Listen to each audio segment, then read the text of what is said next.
জায়গায় মুসলমানদের বাড়িতে আপনার বেটাকে টোলার যারা গায়ের মাহরাম, যারা আজনবী বেটি ছেলে, তারা ঘরের ভিতরে ঢুকে রাত্রি 8টা 10টার সময় কাঁচা হলুদকে বেটে আর তাতে রং মিশিয়ে আপনার বেটাকে আনন্দ করে করে করে করে তারা হলুদ মাখাবে আর গীত গাইবে।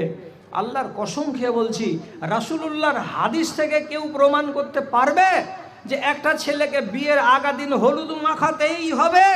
আর হলুদ যদি মাখাবে তো ওই গায়ের অচেনা মেয়ে ছেলেগুলো তার গায়ে হাত লাগালো কি করে? এটা কি শরীয়তের ভেতরে জায়েজ আছে? নাই। তারপরেও যদি আমার বেটিরা আর আমাদের দেশের মেয়েরা না করে, এদের পেট গুড় গুড় গুড় গুড় করে ডাকবে, এটা কোনো বিয়ে নাকি? এটা কোনো বিয়েই নয়। ওকে যদি নাচতে দিতাম তাহলে বিয়ে ঠিক ছিল।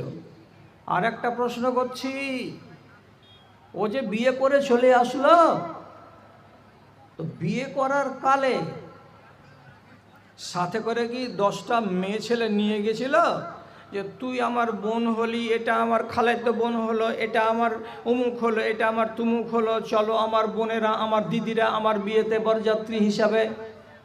একটাও তো মেয়ে ছেলে নিয়ে যায়নি।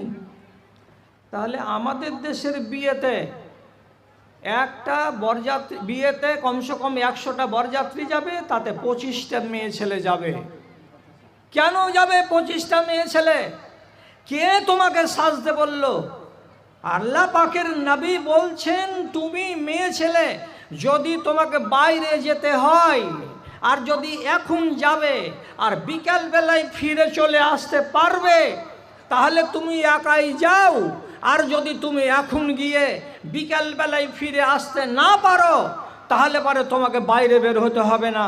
তবে তুমি তোমার সাথে একটা মাহরামকে নিয়ে নাও, হয় তোমার বাপ, না হয় তোমার ভাই, না হয় তোমার স্বামী, না হয় তোমার চাচা, না হয় তোমার দাদা, কোনো একজনকে সাথে করে নিয়ে বাইরে যাও।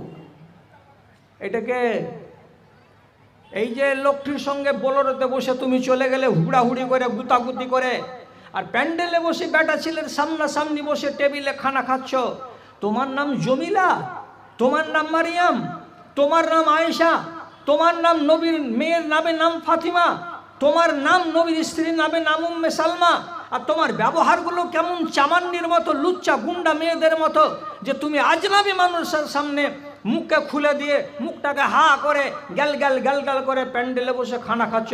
তোমাকে একটুও লাজ লাগে না? এগুলো আলগালো।